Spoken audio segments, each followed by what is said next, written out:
ఇప్పుడు మాట్లాడాల్సిందిగా కోరుతా ఉన్నాను.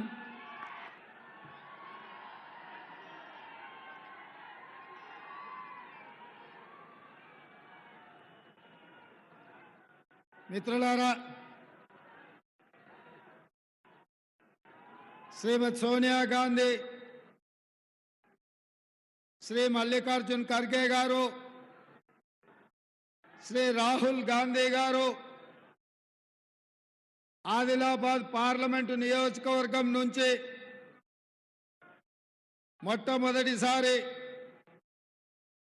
అత్రం సుగుణ ఒక ఆడబిడ్డని పార్లమెంట్ ఎన్నికల్లో కాంగ్రెస్ బీఫామ్ ఇచ్చి ఈ ఆదిలాబాదు ప్రజల యొక్క ఆశీర్వాదం తీసుకొని ఈ ప్రాంతం యొక్క సమస్యల్ని గల్లీ నుంచి ఢిల్లీ వరకు వినిపించడానికి ఒక ఆడబిడ్డకు అవకాశం ఇచ్చి మీ ఆశీర్వాదం కోసం పంపిండ్రు. ఈరోజు అత్రం సుగుణ మీ ఆశీర్వాదం కోసం మీ ముందుకు వచ్చింది. మిత్రులారా, ఆదిలాబాద్ పార్లమెంట్ నియోజకవర్గంలో ఆసిఫాబాద్కు ఒక ప్రత్యేకమైన స్థానం ఉంది.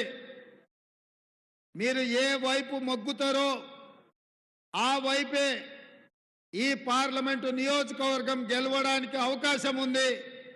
మీరు ఆసిఫాబాద్, సిర్పూర్, కాగజ్ నగర్ ప్రాంతం నుంచి మా ఆడబిడ్డ ఈ ప్రాంత ఇన్ఛార్జ్ మంత్రిగా రాత్రింబగళ్ళు మీకు అండగా నిలబడి సీతక్క ఈ అడవి బిడ్డలకు, ఈ ప్రాంత సోదరులకు అండగా నిలబడి మీ ప్రాంతం యొక్క అభివృద్ధి కోసం రోజుకు 18 గంటలు కష్టపడుతుంది. ఈరోజు ఈ ఆసిఫాబాద్ సమావేశాన్ని జిల్లా పార్టీ అధ్యక్షుడు విశ్వప్రసాదరావు గారు, అదేవిధంగా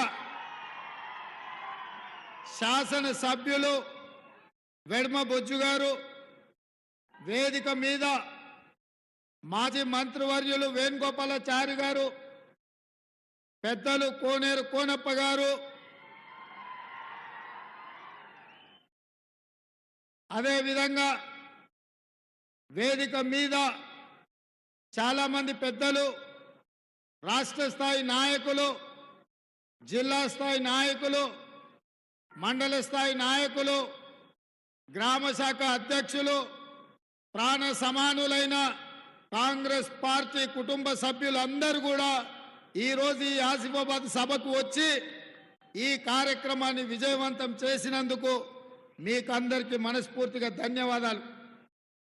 మొన్నటి ఎన్నికల్లో కాంగ్రెస్ పార్టీ శ్యామ్ నాయక్ని ప్రాంతం నుంచి నిలబెడితే తక్కువ మెజారిటీతో శ్యామ్ నాయక్ ఓడిపోవడం జరిగింది. ఒకవేళ ఈ ప్రాంతం నుంచి కాంగ్రెస్ పార్టీ గెలిచి ఉంటే ఈనాడు మీ ప్రాంతానికి సంబంధించిన అభివృద్ధి కార్యక్రమాలు ఇంతకుముందు వేణుగోపాలాచారి గారు, కోనేరు కోనప్ప గారు చెప్తా ఉన్నారు.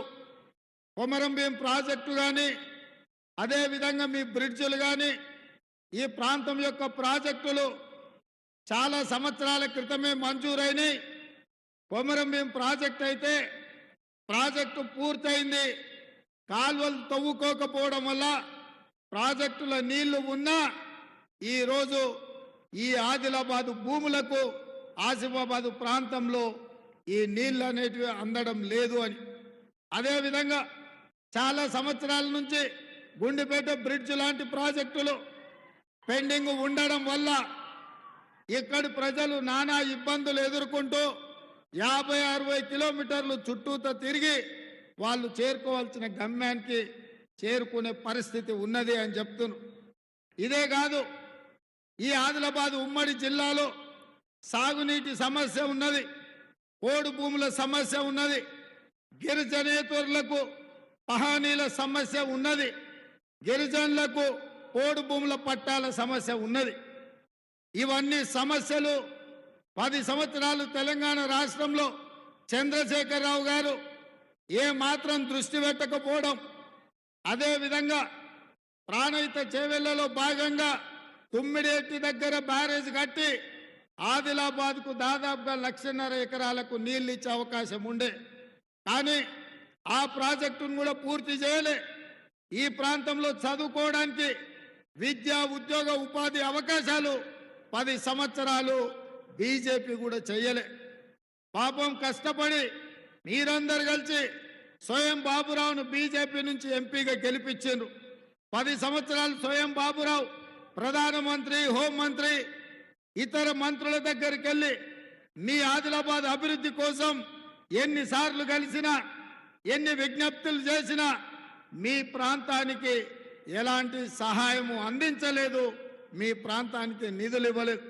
అదేవిధంగా గోండులకు మంత్రివర్గంలోనే స్థానం ఇవ్వలే. ఒకవేళ నిజంగానే ఆదివాసీల పట్ల, కొమరం భీం పట్ల, రామ్జీ గోండు పట్ల బీజేపీ నాయకులు గౌరవమే ఉంటే ఆనాడు జల్ జమీన్ జంగల్ పేరు మీద ఈ ఆదివాసీ బిడ్డల కోసం వీరోచితంగా పోరాటం చేసి నిజాంలకు వ్యతిరేకంగా తుపాకీ ఎక్కుపెట్టి పోరాటం చేసిన కొమరం భీం స్ఫూర్తిగా తెల్లదొరలు బ్రిటిషర్స్ను తరిమిన రామ్జీ గోండు 1000 ఉర్ల మర్రి సాక్షిగా ఆదివాసీ బిడ్డలు ఈ అడవుల నుంచి పెత్తందారి వాళ్ళపై పోరాటాలు చేశారు. మరి గోండులు ఆదివాసీల ప్రాంతంలో మా లంబాడ సోదరులు హక్కుల కోసం కొట్లాడుతుంటే రాష్ట్రంలో బీఆర్ఎస్ కానీ కేంద్రంలో బీజేపీ కానీ మీ సమస్యల్ని పరిష్కరించే ప్రయత్నం చేయలే.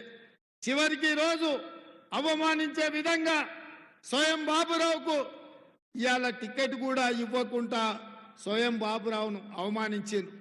ఇవాళ గూడెం నగేష్కి ఇచ్చిండు. ఎవరయ్యా?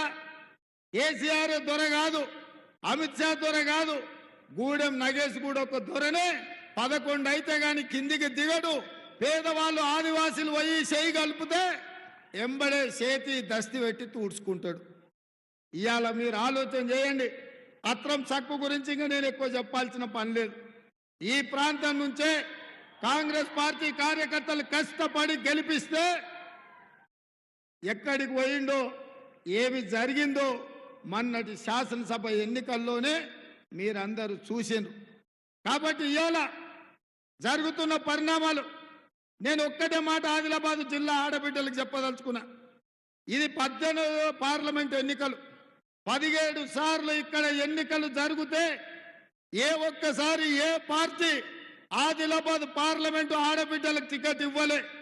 మొదటిసారి శ్రీమతి సోనియా గాంధీ గారు మా సీతక్క రిక్వెస్ట్ మేరకు ఇవాళ అత్రం సుగుణ అనే ఆడబిడ్డకు మొట్టమొదటిసారి కాంగ్రెస్ పార్టీ పార్లమెంటులో ఒక ఆడబిడ్డకు అవకాశం ఇచ్చింది. మరి ఇక్కడ వేలాది మంది మా ఆడబిడ్డలు వచ్చిండ్రు అత్రం సుగుణను ఆశీర్వదించడానికి. మీరు ఆలోచన చేయండి. మీ తరఫున సీతక్క ఉంది, మీ తరఫున అత్రం సుగుణ నిలబడ్డది. మీ కష్టాలు తెలుసు. ఒక టీచర్గా పిల్లల మనస్తత్వం ఎట్లా తెలుసో, పిల్లలు బడికి వస్తే చదువుకుంటారా చదువుకోరా ఎట్లా గుర్తుపడతారో అట్లనే ఆదిలాబాదు ప్రాంతంలో సమస్యల పట్ల అవగాహన ఉంది. ఈ సమస్యల్ని పరిష్కరించాలని కొట్లాడింది. ఇవాళ అత్రం సుగుణకు ఆమె దగ్గర నగదు ఉందని ఇవ్వలే, ఆమెకు రాజకీయ వారసత్వం ఉందని ఇవ్వలే. కేవలం చదువుకున్న ఆడబిడ్డ, ఆదిలాబాదు సమస్యల పట్ల అవగాహన ఉన్నది, మీ సమస్యల పట్ల కొట్లాడే తెగింపు పోరాటం ఉన్నది, మీ సమస్యల్ని పరిష్కరించే సత్తా ఉన్నది. ఇవాళ మీ తరపున కొట్లాడడానికి అత్రం సుగుణను ఈరోజు కాంగ్రెస్ పార్టీ అభ్యర్థిగా ఇక్కడ నియమించడం జరిగింది. ఇవాళ మీడియా మిత్రులు కూడా ఆలోచన చేయాలి. కాంగ్రెస్ పార్టీ ఒక సామాన్య ప్రభుత్వ ఉద్యోగం చేసుకునే టీచర్కు ఈరోజు కాంగ్రెస్ పార్టీ టికెట్ ఇచ్చింది. ఆనాడు ఖానాపూర్ నుంచి వెడమ బొచ్చుకు టికెట్ ఇచ్చినాం. ఒక ఇందిరమ్మ ఇంట్లో ఉండే యువకుడికి ఈ ప్రాంత ప్రజలకు సేవలు అందిస్తాడని టికెట్ ఇచ్చినాం. మీరు పెద్ద మనసుతోని వెడమ బొజ్జును ఎమ్మెల్యేగా గెలిపించారు. అందుకే ఇవాళ 24 గంటలు మీకు అందుబాటులో ఉండి ఈ ఆదిలాబాద్ ఆదివాసీల పట్ల, గిరిజనేతరుల పట్ల, వాళ్ళ సమస్యల పరిష్కారం పట్ల కొట్లాడుతున్నాడు. అట్లనే ఇవాళ అత్రం సుగుణన్ కూడా గెలిపించండి. రోజుకు 18 గంటలు మీకోసం కొట్లాడుతుంది, మీ సమస్యల పరిష్కారం కోసం నిలబడుతుంది. ఆనాడు కుమరం భీం రామ్జీ గోండు నుంచి మొదలు పెడితే ఈనాడు ఆదివాసీల వరకు ఈ సమస్యల పట్ల కొట్లాడే చిత్తశుద్ధి ఉన్నది. ఇక నా గురించి మీకు తెలుసు. నేను పిసిసి అధ్యక్షుడు అయిన తర్వాత మొట్టమొదటి కార్యక్రమం ఖానాపూర్లో ఉన్న ఇంద్రవెల్లి నుంచే మొదలుపెట్టిన. నేను ముఖ్యమంత్రి అయిన ఎంబడే మొదటి సంతకం ఇంద్రవెల్లి అమరవీరుల స్తూపాన్ని పర్యాటక కేంద్రంగా స్థలం కేటాయించి కోట్ల రూపాయలు కేటాయించి అభివృద్ధికి నిధులు ఇచ్చిన. ఆనాడు 1981లో పోలీసు కాల్పుల్లో మరణించిన ఇంద్రవెల్లి అమరులకు వాళ్ళందరికీ ఇండ్ల పట్టాలు ఇచ్చినాం. ఇండ్లు కట్టుకోవడానికి 5 లక్షల రూపాయలు ఒక్కొక్క కుటుంబానికి ఇచ్చినాం. నాకు ఈ ఆదిలాబాద్ అంటేనే ఒక ప్రత్యేకమైన అభిమానం. అందుకే ఈ ఆదిలాబాద్ జిల్లాకు యూనివర్సిటీ ఇస్తా అని చెప్పిన. ఇప్పుడే మా విశ్వప్రసాదరావు గారు చెప్తున్నారు, ఇక్కడ ఒక పాలిటెక్నిక్ కావాలి, ఇక్కడ ఒక డిగ్రీ కాలేజ్ కావాలి. ఈ ప్రాంతం అభివృద్ధి చెందాలి అంటే విద్యా అవకాశాలు ఉండాలి అని. తప్పకుండా మీ బ్రిడ్జులు కానీ, మీ ప్రాజెక్టులు కానీ, మీ విద్యాలయాలు కానీ, మీ కాలేజీలు కానీ రావాలి అంటే ఇవాళ అధికారంలో ఉన్నది కాంగ్రెస్ పార్టీ. మీరు ఎన్నుకుంటే వచ్చిన పార్టీ. ఇది పేదల ప్రభుత్వం, ప్రజా ప్రభుత్వం. తప్పకుండా మీ సమస్యల్ని పరిష్కరించే బాధ్యత కాంగ్రెస్ పార్టీ తీసుకుంటుంది అని చెప్పి మీకు నేను మాట ఇస్తున్నా. మరి మిత్రులారా, ఇవాళ మీ ప్రాంతంలో సిసిఐ ఉన్నది, సిమెంట్ ఫ్యాక్టరీ మూత పడ్డది. 10 ఏళ్ళు కేసీఆర్ పట్టించుకోలే, నరేంద్ర మోడీ ఆ పరిశ్రమ తెరవలే. ఇవాళ ఈ ప్రాంతంలో అపారమైన సున్నపు గనులు ఉన్నాయి. ఈ ప్రాంతంలో సిమెంట్ పరిశ్రమ వస్తే ఈ ప్రాంత అభివృద్ధికి, చాలా మందికి ఉపాధికి, ఇవాళ ఉద్యోగాలకు అవకాశం ఉంటుంది. కాబట్టి ఇవాళ ఏ పార్టీ కూడా మీకేమి చేయలే. 10 సంవత్సరాలు కేంద్రంలో నరేంద్ర మోడీ అధికారంలో ఉన్నాడు, 10 సంవత్సరాలు రాష్ట్రంలో చంద్రశేఖరరావు అధికారంలో ఉన్నాడు. కానీ మన ఆదిలాబాద్కు చేసింది ఏమీ లేదు. కానీ అదే కాంగ్రెస్ పార్టీ అధికారంలోకి వచ్చిన మొదటి 100 రోజుల్లోనే అభివృద్ధి చేసి 6 గ్యారంటీలలో 5 గ్యారంటీలను అమలు చేసి మాట ఇచ్చిన పార్టీ, మాట తప్పని పార్టీగా ఇవాళ కాంగ్రెస్ పార్టీ మీ ముందు నిలబడ్డది. ముఖ్యంగా మిత్రులారా, మా ఆడబిడ్డలకు ఆర్టీసీ బస్సు ఉచిత ప్రయాణం. మా అక్కలీడ మా పెద్దమ్మలు ఉన్నారు. ఆర్టీసీలో ఎక్కడికైనా వెళ్ళండి, అమ్మగారింటికి వెళ్ళండి, అత్తగారింటికి వెళ్ళండి, లేకపోతే నాగోబా జాతరకి వెళ్ళండి, లేకపోతే భద్రాచలం రాముల వారి తలంబ్రాలకు వెళ్ళండి. ఎక్కడికి వెళ్ళినా ఈ ఆడబిడ్డలకు ఆర్టీసీలో ఉచితంగా బస్సు ప్రయాణం అందించింది మన ప్రభుత్వం. ఇదే కాదు, 500 రూపాయలకే సిలిండర్ ఇచ్చి కట్టెలపై కష్టాల నుంచి ఆడబిడ్డలను బయట పడేయాలని 1200 రూపాయలు ఉన్న సిలిండర్ను ఇవాళ 500 రూపాయలకే పేదవాళ్లకు అందిస్తున్నాం. ఇదే కాదు, పేదవాళ్ళ ఇంటికి కరెంటు ఉచితంగా ఉండాలి. కరెంటు బిల్లులు చూసి మీ కళ్ళు తిరిగి కింద పడే పరిస్థితి ఉంటే 200 యూనిట్ల వరకు ప్రతి పేదవాడి ఇంటికి ఉచితంగా కరెంట్ ఇచ్చి ఇవాళ పేదల్ని ఆదుకున్న ప్రభుత్వం కాంగ్రెస్ ప్రభుత్వం. ఇదే కాదు, ఇవాళ రాజీవ్ ఆరోగ్యశ్రీ మీద పేదవాళ్ళ వైద్యానికి కార్పొరేట్ హాస్పిటళ్లలో మీరు వెళ్ళి బిల్లులు కడితే, మీరు దవాఖానా నుంచి ఇంటికి రావాలంటే బిల్లు చూస్తే అక్కడనే ప్రాణాలు పోయే పరిస్థితి ఉన్నది. అందుకే రాజీవ్ ఆరోగ్యశ్రీ పథకం ద్వారా ఇవాళ 10 లక్షల రూపాయలతోని పేదవాళ్లకు ఉచిత వైద్యాన్ని అందించి ఇవాళ పేదలను ఆదుకునే ప్రయత్నం కాంగ్రెస్ పార్టీ చేస్తున్నది.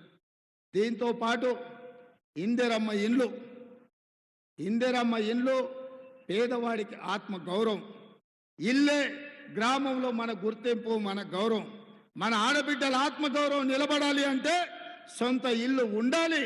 అందుకే ఈ రాష్ట్రంలో 4,50,000 ఇండ్లు 22,500 కోట్ల రూపాయలతోటి పేదవాళ్లకు అందించి ఇందిరమ్మ ఇల్లు ప్రతి పేదవాడికి ఇచ్చే కార్యక్రమాన్ని ఇవాళ కాంగ్రెస్ పార్టీ తీసుకున్నది. ఇవాళ ప్రతి పేదవాళ్లకు ఇల్లు కట్టుకోనికి 5 లక్షల రూపాయలు ఇవ్వాలని ఇవాళ మన పార్టీ నిర్ణయం తీసుకున్నది.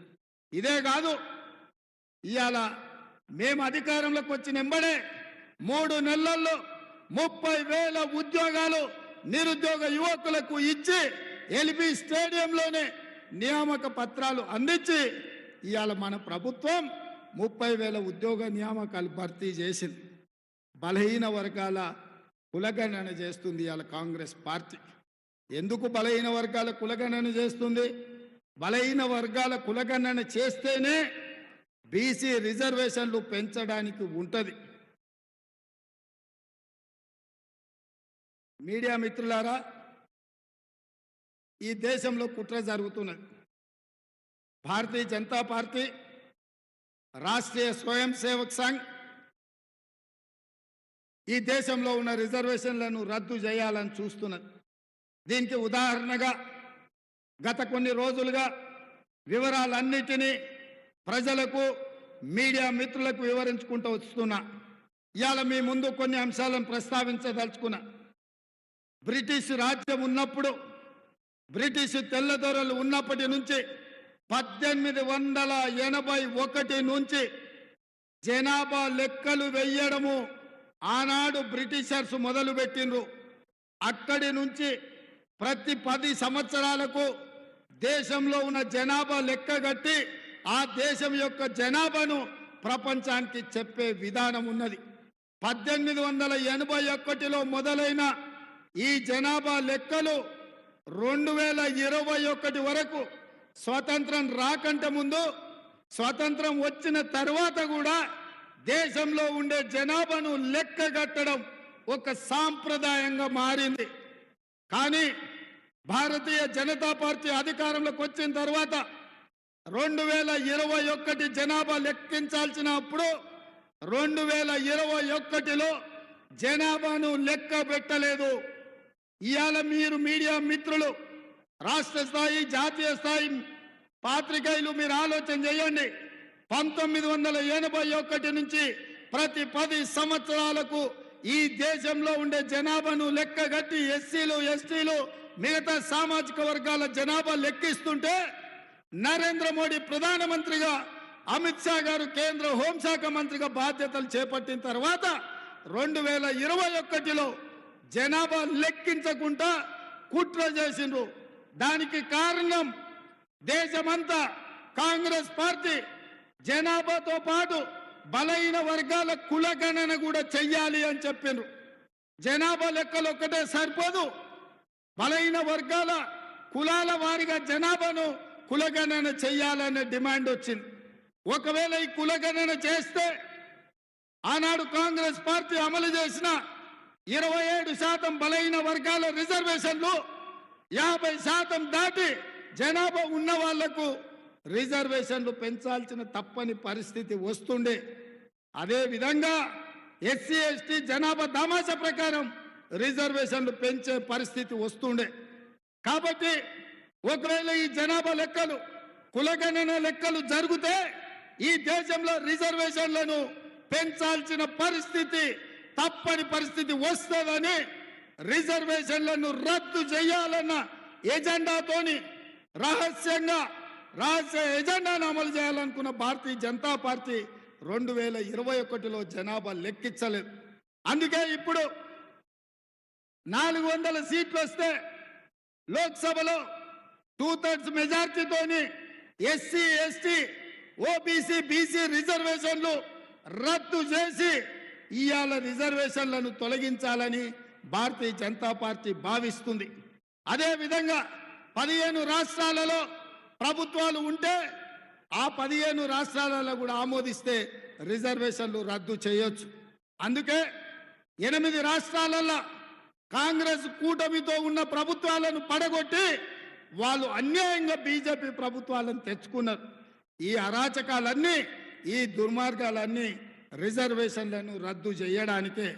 ఒక పక్కన రాహుల్ గాంధీ గారు దేశ జనాభాను లెక్కించడమే కాదు, బలహీన వర్గాల కులగణన చేసి రిజర్వేషన్లు పెంచుతామని కాంగ్రెస్ పార్టీ చెప్తుంటే, రిజర్వేషన్లను కాపాడి దళితులకు, గిరిజనులతో పాటు బలహీన వర్గాలకు కూడా దామాషా ప్రకారం రిజర్వేషన్లు ఇస్తామని కాంగ్రెస్ పార్టీ చెప్తుంటే రిజర్వేషన్లను రద్దు చేయడానికి ఇవాళ బీజేపీ కుట్ర చేస్తుంది. కుట్రలో ఒక్కొక్క అడుగు ముందుకేసింది.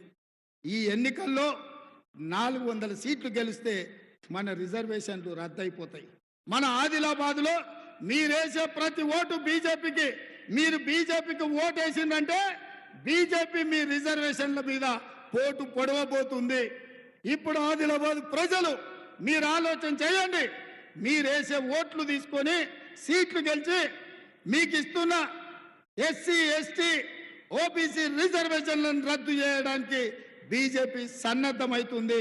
మరి ఇవాళ మీ ఓట్లు వేసి మీ రిజర్వేషన్లు రద్దు చేయించుకుంటారా, లేకపోతే మీ రిజర్వేషన్లు రద్దు చేయాలన్న బీజేపీ ప్రభుత్వాన్ని మీరే రద్దు చేస్తారా? మీ చేతిలో ఉన్నది. అందుకే మిత్రులారా, నేను స్పష్టంగా లోతుగా విశ్లేషించమంటున్నా. తెలంగాణ సమాజాన్ని ఆలోచన చేయమంటున్నా. తెలంగాణలో 90% బడుగు బలైన దళిత గిరిజన మైనారిటీ వర్గాలే ఇవాళ ఈ రాష్ట్రంలో ఉన్నాయి. వాళ్ళ అభ్యున్నతి కోసం పాటుపడుతున్న డాక్టర్ బాబాసాహెబ్ అంబేద్కర్ రచించిన రాజ్యాంగాన్ని సమూలంగా మార్పు చేసి రిజర్వేషన్లను రద్దు చేయాలన్న కుట్ర ఈరోజు భారతీయ జనతా పార్టీ చేస్తుంది. నేను ఈ అంశాలను గత 10 రోజుల నుంచి మాట్లాడుతుంటే నా మీద ఢిల్లీ పోలీసులతోని అమిత్ షా గారు కేసు పెట్టించారు. నేను అడుగుతున్న ఈడున్న ఆదిలాబాద్ బిడ్డలను, నాకు బాగా ఈ ప్రాంతం పట్ల చాలా అభిమానం. ఈ ప్రాంతానికి ఎప్పుడు వస్తా, ఈ ప్రాంతంతో నాకు అవినాభావ సంబంధం ఉంది. 10 సంవత్సరాలు ఈ చంద్రశేఖర్ రావు దాదాపుగా 200 కేసులు పెట్టిండు. చంచల్గూడ చెర్లపల్లి జైలుకు పంపించిండు. మిత్రులారా, ఎన్నడైనా భయపడ్డానా? ఎప్పుడైనా భయపడ్డామా? కాంగ్రెస్ పార్టీ కార్యకర్తలు భయపడతారా? బీఆర్ఎస్ ప్రభుత్వం కార్యకర్తల మీద అక్రమ కేసులు పెట్టి ఆస్తులు విధ్వంసం చేసి కాంగ్రెస్ పార్టీ కార్యకర్తలను హత్య చేసినా మన కార్యకర్తలు భుజాలు కాయలు కాసేలాగా తమ రక్తాన్ని దారబోసి ఈ జెండాను మోసిండ్రు, కాంగ్రెస్ పార్టీని గెలిపించారు. మరి ఇప్పుడు నేను అడుగుతున్నా, మీరేమంతన్నా ఢిల్లీలో నరేంద్ర మోడీ పెట్టే కేసులకు భయపడతాడా? బెదిరించగలరా?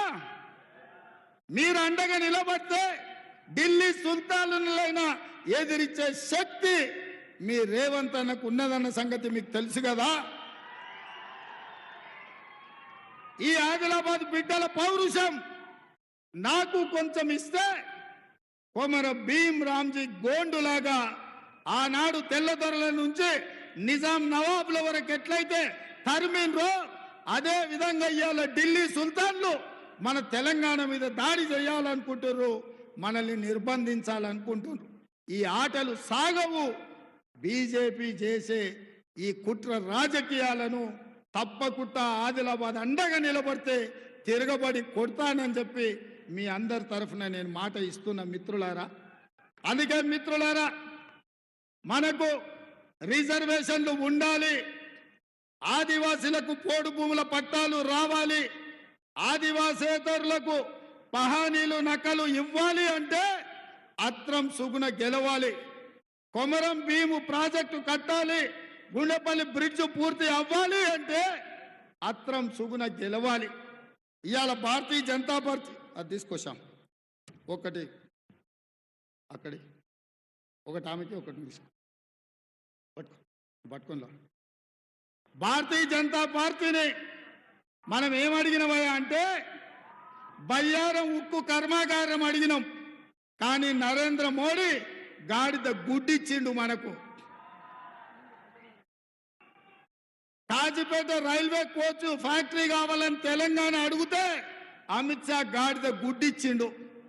ఇవాళ ఐటీఐఆర్ కారిడార్ మనం అడిగితే బీజేపీ వాళ్ళు తెలంగాణకు గాడిద గుడ్డిచ్చిండ్రు. అదే విధంగా ఐఐటి మనం అడిగితే బీజేపీ గాడిద గుడ్డిచ్చింది. ఇవాళ మనము సిసిఐ సిమెంట్ ఫ్యాక్టరీ కట్టండి అని అడిగితే మనకు గాడిద గుడ్డిచ్చిర్రు. మనకు తుమ్మిడేటు ప్రాజెక్టును కట్టండి అని అంటే మనకు గాడిద గుడ్డిచ్చిండ్రు. ఐటీడీఏ ప్రాజెక్టులను పూర్తిగా పూర్వవైభవం తేవాలి అని అంటే బీజేపీ వాళ్ళు గాడిద గుడ్డిచ్చిర్రు. నేను ఇప్పుడు మిమ్మల్ని ఒక్క మాట అడగదలుచుకున్నా. బీజేపీ ఏమి ఇచ్చిందని నేను అడిగితే గాడిద గుడ్డు అని మీరు అనాలి. రెడీనా?